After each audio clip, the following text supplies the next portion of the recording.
धनु राशि वालों, देव गुरु बृहस्पति का 14 मई को राशि परिवर्तन हो रहा है। ये साल का बहुत बड़ा परिवर्तन है।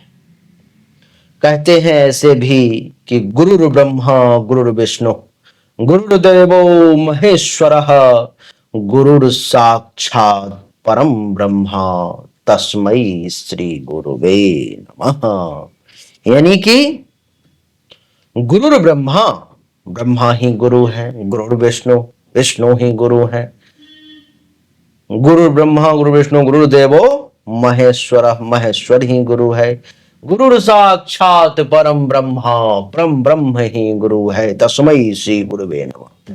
अब तक आप इसका क्या अर्थ लगाते थे कि गुरु ही ब्रह्मा विष्णु महेश और पर ब्रह्म है? ऐसा नहीं।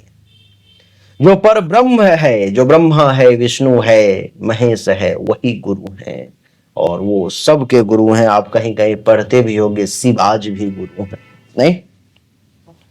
आइए तो उसी में से एक ग्रह जो भगवान विष्णु के अंश हैं, देव गुरु बृहस्पति, उनके बारे में चर्चा करते हैं, जानने की कोशिश करते हैं कि आपके लिए कुंडली के सप्तम भाव में देव गुरु का बैठना धनु राशि वालों के जीवन पर में क्या प्रभाव डालेगा, क्या अच्छा बुरा परिणाम देगा, इसको समझने का प्रयास करते हैं। सबसे पहले सप्तम भाव में बैठे हुए हैं, इसके क्या फल होंगे ये समझते हैं धनु राशि वाले। सप्तम भाव जीवन साथी, विवाह, साझेदारी, दाम्पत्य जीवन और सार्वजनिक जीवन का, सार्वजनिक तौर पर में जो आप व्यवहार करते हैं, इन सब का कारक होता है। बृहस्पति का यहाँ विराजमान होना यह दर्शाता है कि आपका जीवन साथी इस समय में बहुत ज्ञानी, धर्मनिष्ठ, सौम्य और उदार प्रकृति वाला होगा। अगर आपके पार्टनर जो है धर्म को नहीं भी मानते थे, धर्मनिष्ठ नहीं थे, कंजूस थे, ज्ञानी नहीं थे, व्यवहार में घमंड ज्यादा थी, तो वो सब खत्म होकर के इस समय धर्मनिष्ठ हो जाएंगे, सौम्य शीतल हो जाएंगे, कर्तव्यनिष्ठ हो जाएंगे, ईश्वर पर में भरोसा करेंगे और उदार प्रकृति जो है इस समय में आपके जीवन साथी को देव गुरु बृहस्पति जो है सो प्रदान करेंगे। हमने तीसरा पॉइंट इसमें लिखा कि विवाह जिसका नहीं हुआ है उसके विवाह में देरी संभव है, हो सकता है कि कुछ विलंब हो जाए, लेकिन जिसका विवाह हो गया है उसको जीवन साथी का भरपूर सहयोग मिलेगा, खूब सहयोग प्राप्त होगा। व्यापारिक साझेदारी में सफलता मिलने के योग हैं, परंतु निर्णय सोच समझ कर लेने होंगे, तभी जाकर के जो है सो आपका पार्टनरशिप का जो काम है वो सही तरीके से चलेगा, नहीं तो समस्याओं का आपको विशेष तौर पर में सामना करना पड़ सकता है। अब देव गुरु के पास 3 दृष्टि होती है, अपने से पंचम, अपने से सप्तम और अपने से नवम। पंचम दृष्टि जो है देवगुरु बृहस्पति की एकादश भाव जो कि तुला राशि का घर है उस पर पड़ रही है। तो धनु राशि वालों को क्या परिणाम मिलेगा उस दृष्टि के कारण देखिए। एकादश भाव आय, लाभ, मित्र, आकांक्षा, उपलब्धि, इच्छा की पूर्ति, सीनियर, पुत्र वधु, दामाद इत्यादि इन सब चीजों का होता है। बृहस्पति की दृष्टि से इसे विशेष शुभता जो है सो प्राप्त होगी। इस समय में आपको अच्छे मित्र मिलेंगे, समाज में भी मान सम्मान के प्राप्ति का विशेष योग जो है सो बनता हुआ प्रतीत हो रहा है। कुछ ऐसे दोस्त बन जाएंगे जो आपके लिए लंबे समय तक, लॉन्ग टर्म तक उनके साथ दोस्ती रहेगी और अच्छे मित्र मिलेंगे, जिसके कारण से और उसके अलावा भी आप जो मेहनत परिश्रम करते हैं उसके बदौलत, आप जो समाज के लिए योगदान देते हैं उसके बदौलत इस समय में आपको समाज में एक अलग ही मान सम्मान प्रतिष्ठा का जो है सुयोग बनेगा और वो आपको इतना ही नहीं, इस समय में आर्थिक दृष्टि से भी लाभदायक स्थितियां बनती हुई दिखाई दे रही हैं। आपकी आर्थिक स्थिति भी मजबूत हो जाएंगी धीरे धीरे। अगर कमजोर थी, पैसे के दिक्कत भी थे, तो वो सब समस्याएं अब धीरे धीरे करके समाप्त हो जाएंगी।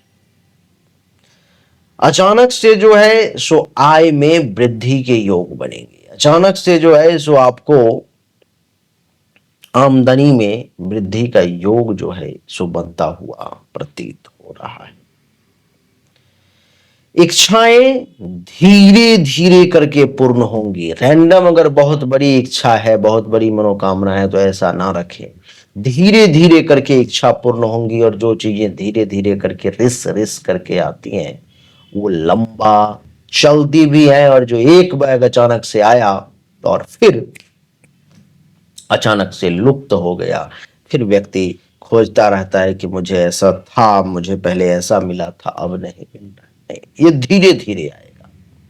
धीरे धीरे इच्छा पूर्ण होंगे, और आपका जो एक जाल है, नेटवर्क है, वो स्ट्रांग हो जाएगा। आपके कंट्रोल में, आपके संपर्क में बहुत सारे लोग आ जाएंगे जो आपके हिसाब से काम करेंगे। ये तो हो गई पंचम दृष्टि। लेकिन सप्तम दृष्टि प्रथम भाव पर में, आपके मस्तक पर में।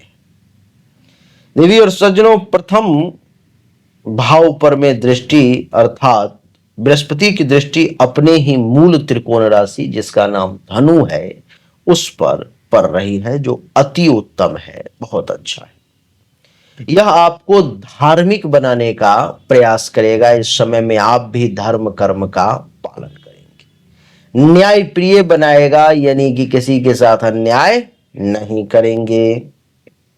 दयालु भी बनाएगा, मन में करुणा और दया की भावना, परमार्थ की भावना लोगों के लिए रहेगी।